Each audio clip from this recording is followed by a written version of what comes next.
so what I'm doing now is I'm just going to switch over to a current agent, just so that I can show you exactly what you will see as an agent. Okay, so waiting for that to load. Okay, so if I go, whenever you are logging into SIMS, the first thing that you will see is you will see all the developments that you are accredited to. So you will not see developments that you are not accredited to. So if you are busy getting accreditation like you're doing now, remember when you are filling out those forms, you need to fill out the form for each development that you want to be accredited to. So just because you've completed the documents, let's say you've done the documents for Waterfall Country Estate. If those documents are completed, you've done the training, that will give you access to only Waterfall Country Estate. It does not give you access to all the Waterfall developments. Okay, so please just remember that you need to make sure that you are applying for each development that you want access to. Okay, so right now I can see all these developments. I'm going to use Waterfall Country Estate as my example, and we're going to go through this on Waterfall Country Estate. Now, currently I am on our demo system. So as you can see over here, the demo shows demo in blue. Now, if you see the information that I'm looking at might not look exactly the same as yours, it's only because we use this for testing and for training purposes. Okay, the way it works should be exactly the same. It's just the information that might be slightly different. Okay, so as you can see over here, you only see all the units. However, as you can see here, you can only see sold. It will only show sold units and transferred units over here if this is your sale. So if you're currently busy selling a unit and you click on it, it will then show you that unit information. So as you can see here, Belinda is the agent on this. However, if a unit is being sold like that one there and you are not Belinda, you will not see that unit on your system. You can only see units that has already been transferred and is ready to be resold, but not ones that are currently being resold. Okay, so what we're going to do is we're going to find us, let's just go to find a interesting number. So I'll use 1920. And we click on that unit and it will automatically bring up the unit details. Now, even though this unit has already been transferred, because this transfer wasn't done by you, so this current sale that has happened on this unit has not been done by you, you will not see any of that sale information. You'll only see unit information and you'll see resale listing. Now, please take note, if we're looking at this portion over here, this navy blue kind of bar here, there's nothing at the moment. Now bring your attention to this because I want to show you, once we do create our listing and our listing goes live, automatically there will come an option over here in order for you to create a sale. Right now you cannot create a sale. You would need to first upload the listing before trying to create a sale. Okay. So please, if you do receive a mandate, please upload that mandate and create your listing before trying to proceed with the sale. Okay. So I'll go ahead and do this for you. So we're going to say start new property listing.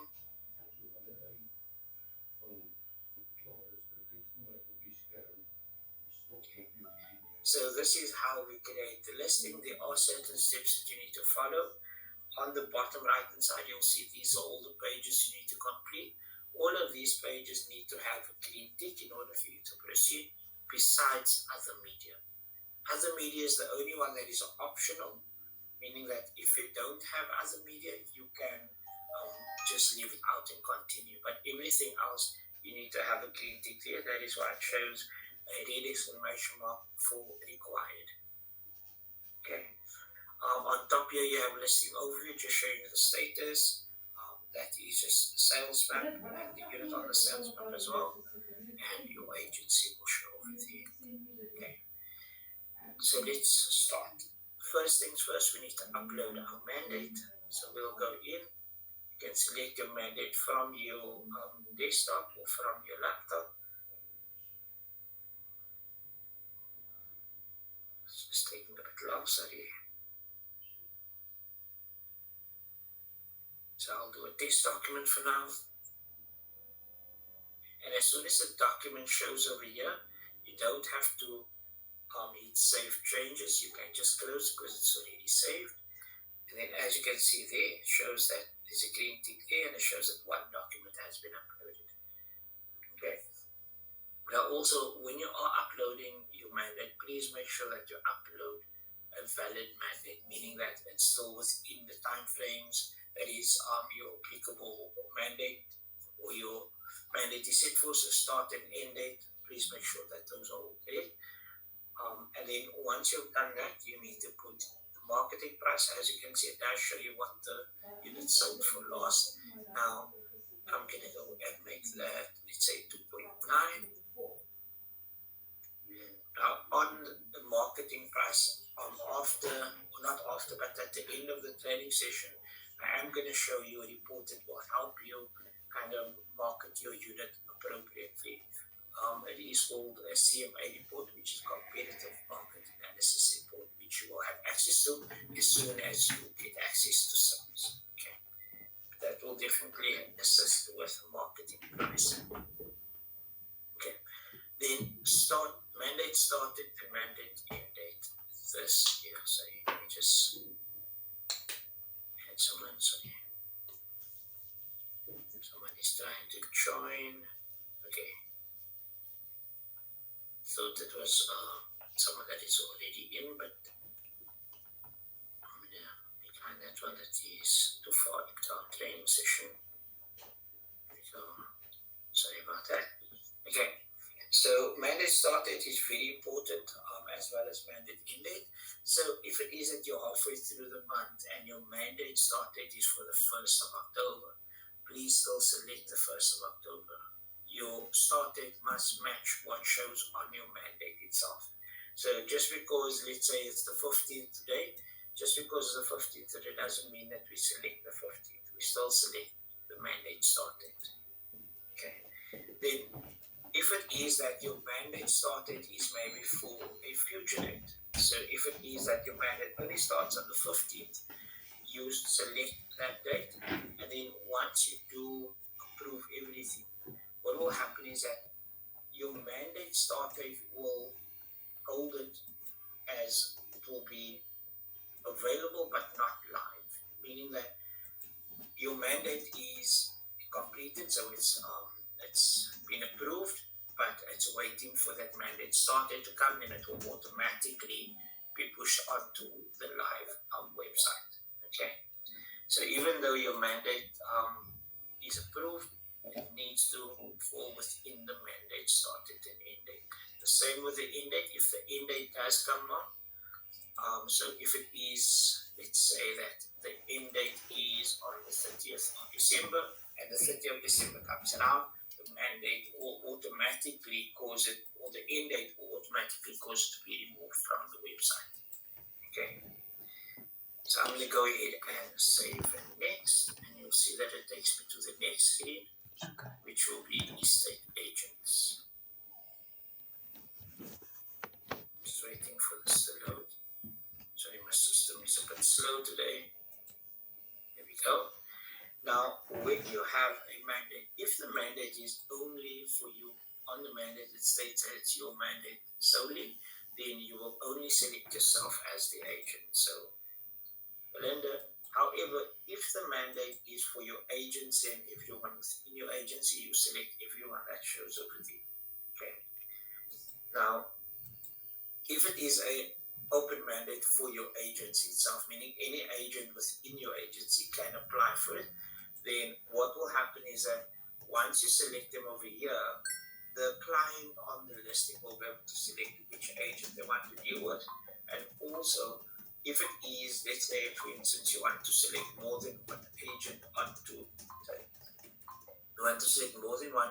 that is going to be working on the sale, you'll be able to do that on the sale process, but I'll show you exactly how that works. Okay, so we're going to go save it next. Then we get the unit details. Now, even though unit details already has a clean tick and already has information in, please just make sure that the information is still valid. The reason why I say this is because if it is that this was sold as a house, then it will automatically have information filled in already. But this house could have been sold about 4 or 5 years ago, maybe even 10 years ago. And since then, there has been changes made to this house. Therefore, the information that shows here might be incorrect.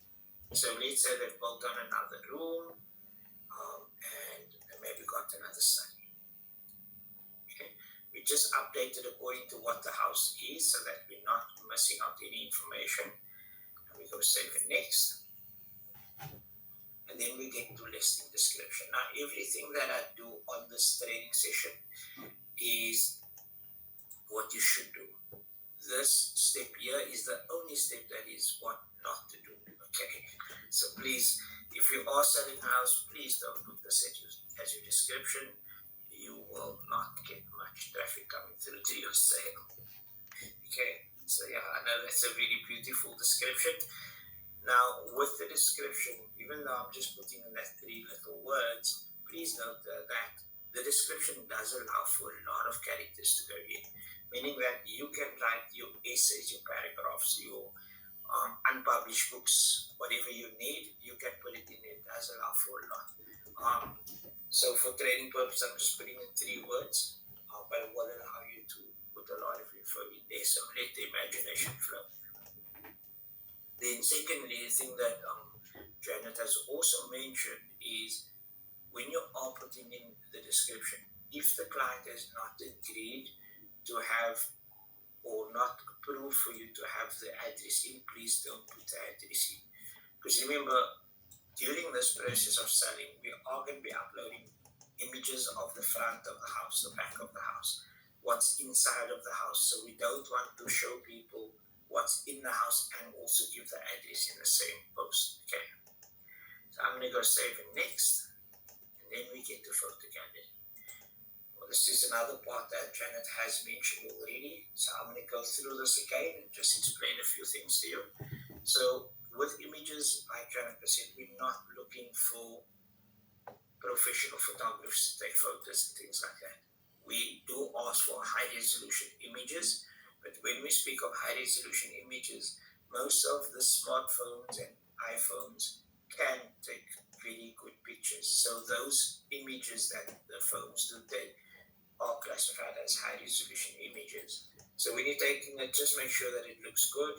Make sure that if it is zoomed in, that it doesn't blur out too much where you can't see anything, because that is all that is basically looking for, to make sure that we are not uploading images where the client cannot see what the image is actually showing. Okay, so what I'm going to do is I'm going to go ahead and select a few images, put in there. Another thing with regards to the images, when you're uploading images, please try and keep all of the images around about the same size. The reason why I say that is because if your images are different sizes, it means that if the image is too small, the selection bar is going to move up, meaning that the client will now have to scroll to then select the next image. The same with if the images are bigger than the one before, it will then move down, and they will need to scroll to find that image again. Okay, so as you can see, I've selected all the images I want to upload. It's now showing over here. You can delete images from here. You can also go ahead and sequence them. For now, I'm just going to leave it as is. Now, when we are resequencing, the method that I find better is doing it on here. So if I want to show the front of the house, first I will click on it and drag it to where I need it. Then I want to show the living room, we do the kitchen, bedroom, backyard, splash pool, and then our main entertainment area. Okay, so you can just click and drag to where you want it to show. Another thing is, Janetta has mentioned this, I just want to reiterate on this. When you are taking images, make sure that there is nothing funny in the background. If it's an image of the toilet, make sure the toilet is clean, make sure there's no dirty underwear laying around, or dirty towels. Just make sure that the image is nothing funny, nothing embarrassing for the client, because obviously we want to make sure that the client's always happy in these cases. Okay. So we're going to go save it next, and then we get to other media. So other media, as you can see over here, other media is videos from YouTube and 3D walkthroughs from Matterport.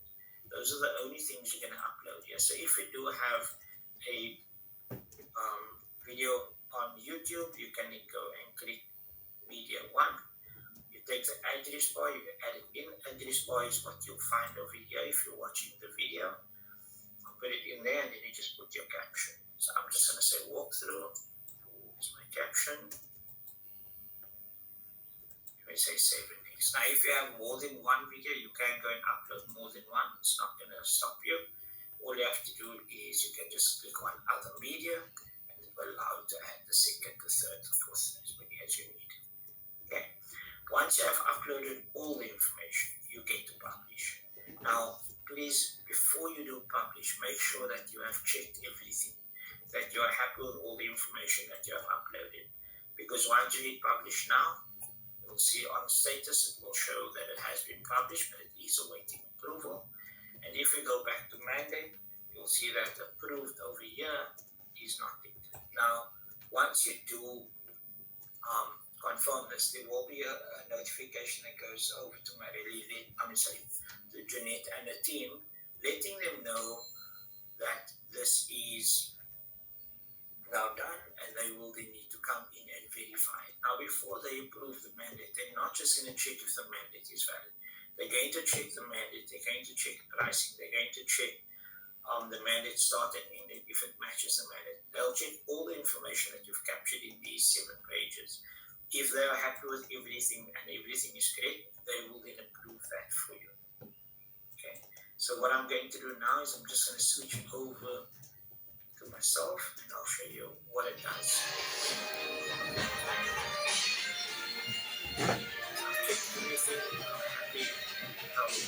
I approve that, and that direction is next. As you can see over here, the status, it will go show that it is live. So when it goes live, it means that it's now showing on the website. Now remember, when you do click on publish, it's going to send that notification out. Please do allow the Waterfall team at least 72 hours to approve it. Now, I do know that Janet does try and do it within the next morning, but please, if sometimes she might not be in for the day, whatever the case may be, she will do it at least before the 72 hours, okay? But she does try to do all of them within the next morning. Okay. Now, let me just switch back to Belinda.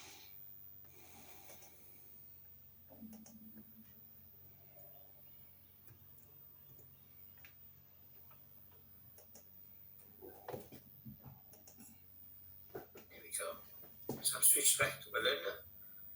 And the reason I'm switching back to Belinda, as I mentioned earlier, when this is not listed, you won't see anything in here. Now that it is listed, you have an option here for new offer received. And this is how you begin your sale. So therefore, please don't sell the unit before you before you upload the listing, because it will not give you an option. Now, there are certain circumstances where could not be prevented. I understand that. If it is that you do have this unique circumstance, please get hold of the Waterfall team and let them know your situation so that they can assist. Because if you have sold before you've done this, they would need to create that sale for you, and then you will be able to proceed with your sale. Okay? But it cannot be created by you without uploading that live listing. Okay? Any questions on uploading the listing? Hi Rita, how are you? I wanted to solve. Good. A quick question. You mentioned if we don't want to, show the address of the property, is there a box or something to tick to exclude the address, or how do we exclude it? So you won't have to exclude it; it automatically is excluded. We're just saying that with the address, don't add it into your description. But it's not going to show the address unless you add it in. Okay, perfect. Thank you. It's a pleasure. Anything else? No questions.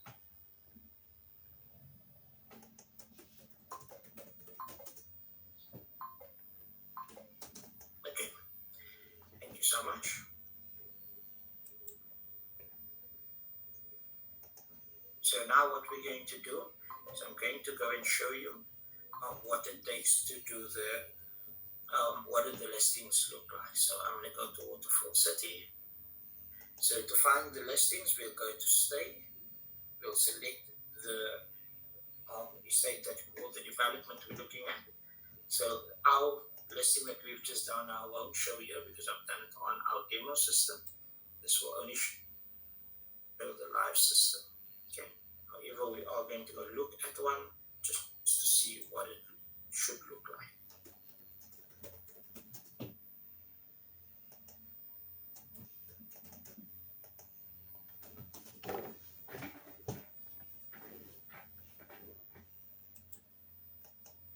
Just so that's the estate. Sorry, my system is just a bit slow. Okay, so then we say search available properties.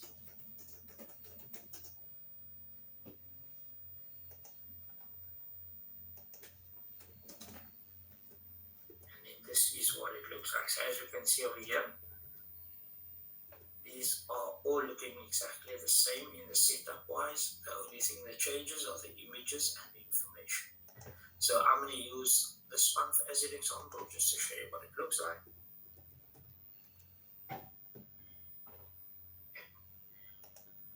Okay, so on the right hand side you can see we have the pricing over there. We also have, as you can see, this will, if you've selected more than one, then it will allow you to select which agent you're dealing with. If you have not, if you've only selected the one, it will only give you an option like this. Okay, it's only the one option available for the person available for you. To also give you allow the clients to see the number as well as the email address that they can contact the agent on. And then if they do fill in this document, not document, but this form over here, it will then send the lead through to the SIM system, and it will actually include this lead as the agent that is selected over here. So that would be the lead thing. Okay. Now we go over to the left hand side, and you can see this is one of the images. So depending on how big your screen is, it will affect the size of the image. So the bigger your screen is, the bigger the image will be. Okay, does that make sense? Now, as you can see, because it's fairly big, I know my screen is not the biggest of, but as you can see here, it's a very big image. So if it was a low resolution image, this would have been blurred and you would not be able to see this that clearly. So yeah, please make sure that your images are the same. And then just to show you, as we scroll through the images, as you can see here, the images, if we hit this image here, because it is smaller, you now need to go and look up to find the image. So this is the reason for me saying, when you are selecting images, try and make them all the same size to avoid the client having to scroll up and down. Just move this out of the way. There you can see we now need to scroll up to see the image. So yeah, please try and make them all the same size and a high resolution image for all of them. Then if we scroll down, you can see this is the description. So as you can see, not as pretty as my 3 little words, but yeah, it does allow you to put a few paragraphs in there. So please let the imagination flow.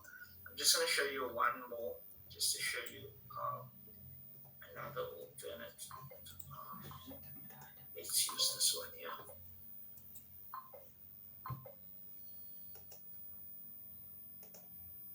Okay.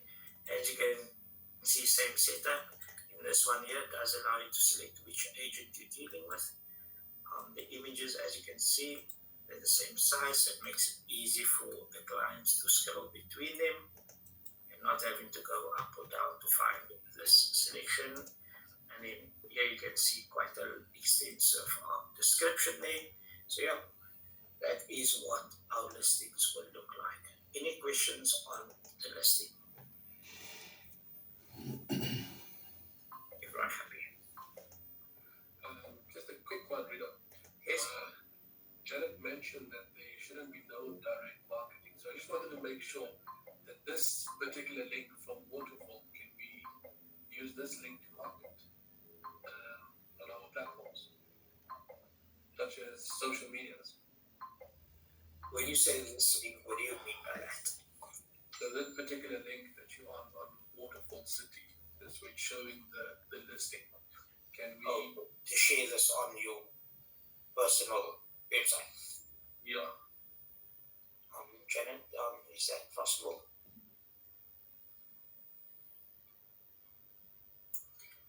Sorry guys, I will just confirm that with Moz and then I will get back to you. Okay. For some question. All right, perfect. Any other questions on this? Okay. There's no other questions. Then what we're going to do is we're going to go back to Sims and we're going to complete the sale. So now the listing has been uploaded. Let's say 2-3 days later, you now have someone contacting you, providing within your offer. So what you'll do is you'll go into this and you say your offer received.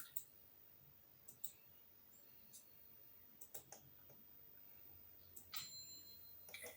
And this begins your sale process. Now, the first step is a very important step. We've had a lot of instances in the past where it's been a bit problematic. They're not doing as they need to.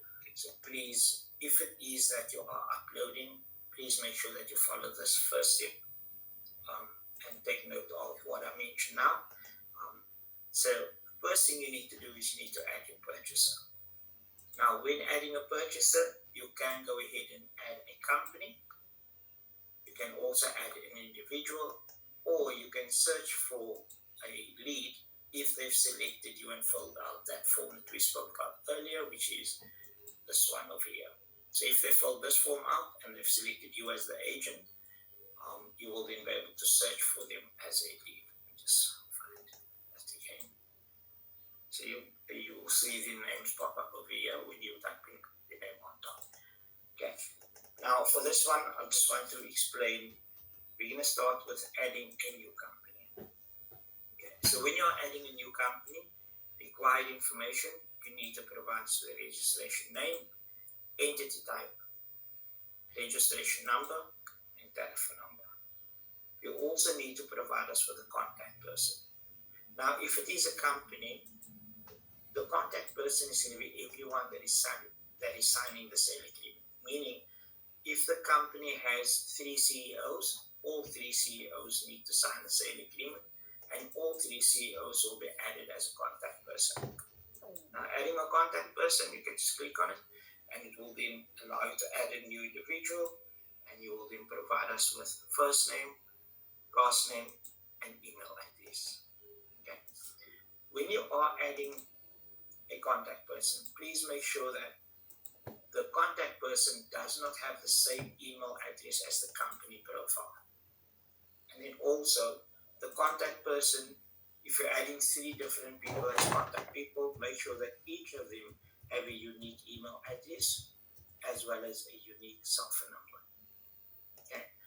So we don't want, if it is that, we know in some circumstances there's 3 CEOs and they amongst themselves decided, okay, the one CEO is going to be looking after the unit, making sure that everything is up to date. Even though they decide that amongst themselves, we still provide each of them with access. And the reason for that is if anything happens to the unit, they are all accountable for that unit. And the reason I'm saying that is when you provide an email address that is duplicated, meaning that, let's say all 3 of them are being added, but they all give, let's say John's email address. Now you add John's email address to all 3. What happens is that because the system sends this information through to a community portal. The community portal is where our homeowners and residents log into the community portal to get information of the development. So The estate will send out notices, they'll send out information, events happening within the estate, things like that. However, it also sends homeowners the levies and statements on this app, as well as sends out the municipality bills. So if it is that they cannot log in, they will not know how much they need to pay and when they need to pay, which could amount in them falling behind on the payments for the unit. So when you are adding the same email address to everybody, the system will not know who is using that email address, and the email address is the username for login on. So because 3 of them have the same email address, the system cannot decide who's using it, so the system will not send out any login, meaning that all 3 of them will not have access to the portal. Okay, so it is very important. Please make sure that you add a unique email address for every person that you upload. Then also, when you are uploading, please make sure that if they already have a unit on the system, that you use the same email address that provided.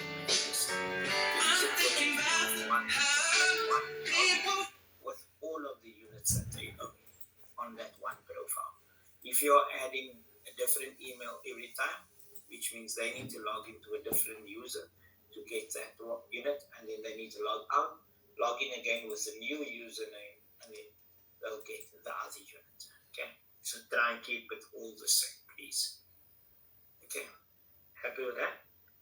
And then also, if it is a trust, we need to make sure that all trustees are actually added as homeowners or contact people in this case, and that means down to the last home body, meaning that if it's a trust and a company is one of the trustees, the CEOs of that company would then also be your owners or your contact people. Okay.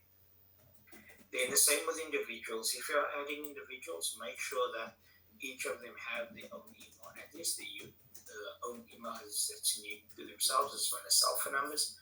And if they've bought before, make sure that they're using the same email address as before. Okay. If it is a joint sale, you can go and add more than one person. So if you're adding husband and wife, father and son, whatever the combination is, you can add more than one person. So if we go into add purchaser, we can then go in and add an individual. Now, when I say we are adding multiple people, so if it's a joint sale, we're adding husband and wife, I don't mean to say that we're adding everyone on there. So we're not going to add the granny, the children, the dog, and the cat onto that. We're only adding those that is signing the sale agreement. Okay. So for now, we are going to add. So here you can see I'm typing in Ryan Walker, and it's automatically bringing up Ryan Walker, meaning that I have already typed with Ryan Walker. So what you can do is, if it does find the person that is being added, you can go and click on it and just check to make sure that the information is correct. So as you can see there, the information is correct. If we say, okay, that's a different person, we can go ahead and change that. Or if it is the correct person and the information is incorrect, we can also just go ahead and update that information. Okay. Now, as you can see over here, the required information is first name, last name, email address, cell phone number, and ID or passport. If you are using a passport number, please make sure that you select the country of nationality to match the passport. So if it is a Samoa passport number, then you will select Samoa as the country of nationality. Okay. For now, we're just going to save that as is, and we will have our purchaser added. Okay. Any questions on adding a purchaser? I know that was a lot. Please make sure that you add it. As I mentioned, we have a unique email address for everybody. All CEOs or trustees are added as contact people. And if we are doing a person that has already been purchased, make sure that we use the same email address. Okay. Any questions on adding the purchases? Okay, no questions. Perfect. So everyone is going to get that part correct. The next thing we do is we add our agents. So as mentioned, because we've selected all of the agents that were showing on the listing, we can then go and select who's actually doing the sale. So I'm going to select Belinda as I'm logged in as her. And then the last thing we need to select our transfer turning company, which will be Cliff Decker Hofmeyer. Save that. And because we've added our purchaser, we've added ourselves as the agent and our transfer turning companies, you can see that we're now in a pending status. Okay. So now, because we have that in, the next step for us is, okay, the easiest way to go through the sale process and not get confused, or if we do even get confused, just try and work from the top to bottom. So if it is that you're getting the contract, you'll go into contract and you say that, let's say you've gotten the contract signed by the purchaser. Now, as you can see over here, once you've selected, you've received it, it's automatically going to put today's date in. Please make sure, if it is that, let's say this has been signed last week, we select the day of when it's signed, not the day of when we capture it. Okay. So if we got it sold on Thursday last week, we then select Thursday as the date, and we hit save changes. And then because we said that we received the sale agreement, on the right hand side, it is now asking us to upload that sale agreement. So remember that the left hand side is capturing if documents has been received and the date that has been received, whereas the right hand side is capturing the actual documents. So if you have received the document, please do upload it on the right hand side.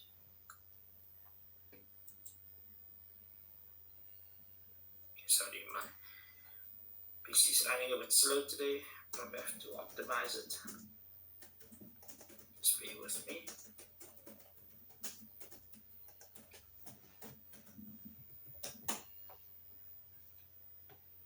While that loads in the background. Okay, so the next step now is if there is any deposit. So if it is that the client wants to make a deposit, as you can see, deposit is not required. But if the client does want to make a deposit, you can come in and change that. So you can go into default and set the amount, and let's say the client wants to pay 10,000 as deposit. Or if they want to do percentage, you can even come in and say they want to pay 10% deposit. And we hit save changes. Automatically, it will now show that there is a required amount. So as you can see, it automatically calculates the 10%. So we will then go into deposit. We say deposit 1, meaning that we have received a deposit from the client. Okay, not received, I'll say that the client has made the deposit. Because remember, you're just capturing that information. So once again, it's automatically going to put today's date in. Please make sure you select the day of when they paid it. So let's say they paid this on Friday. We'll select Friday's date, and we're going to say this was paid by a transfer. We then save changes, and then automatically, once we have captured the deposit payment, it will now send an email notification out to Cliff Decker, letting them know that there has been a deposit captured. What they will then do on their side is they'll check to see what you've captured. They'll check to see if that money reflects in on their side. If they see the money in on their side, they will then verify that payment for you. And on their side, okay. So that is for the attorneys to do what they have to do. You just need to action the deposit. How are you? Now that we have the deposit in, we'll go back to contract. You need to get the sale agreement signed by the seller. And then once you select the day of when the seller has signed, so I'm going to say the seller signed on Monday, you will then put in the agreed resale price. So we're going to leave it at 2.9. And we say save changes. Okay. So now you can see we're on a sold status with 10% paid. We now need to proceed. So the next step for us is FICA documents. So we'll say we've received the ID, proof of residence, and proof of income. Now, before I click on Save Changes, I've now selected that we received these documents. Now, on the right-hand side, under File Uploads, you can see that it already has ID, proof of residence, proof of income. However, these are currently showing as orange exclamation marks. The orange just means that it is required, but it's not required right now. But as soon as you go in and you select that you've received the document, it will automatically automatically be required, which is all going to change into red exclamation marks. But before we go and save that, please note that once again, when we selected that we received these documents, it automatically puts in today's date. Please make sure you select the day of when you received. Okay. So we're going to say save changes. As you can see, these all go red, meaning that you now need to upload these documents. So whenever you say you receive a document, you have to upload that proof of the document. Okay, so I'm just going to go ahead and upload documents over here. The nice thing that I'd like to show is, I know a lot of times when it comes to IDs, you don't receive a document. It might be them just going in and taking a photo of the ID. You can put in the image. It does allow. So if it is that they send you an image of the ID, you can still upload it. Okay, it's not going to stop you because it's an image. Okay, it's just do proof of residence.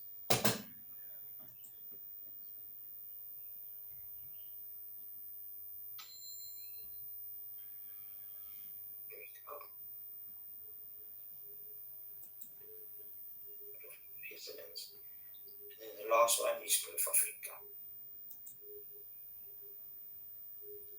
Okay, now by uploading these documents, it's not going to change the sale status, but it will allow the sale to proceed at the later stage. It's not going to stop. Okay, so this is a very important step. However, it's not going to change from something that's going to remain